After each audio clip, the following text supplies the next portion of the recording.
even counting to 10. But nothing worked. Bees were everywhere, and each one made him sneeze more fire. The garden started to smell like warm toast, and the grasshoppers giggled as they watched the sneezing show. The dragon felt embarrassed. He didn't want to scare anyone or burn the lovely flowers.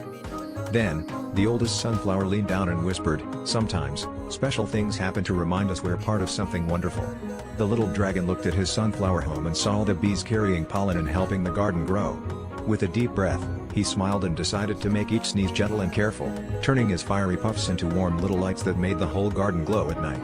From that day on, every bee's visit meant a cozy sparkle for everyone, and the dragon felt proud to be the garden's tiniest, greenest guardian.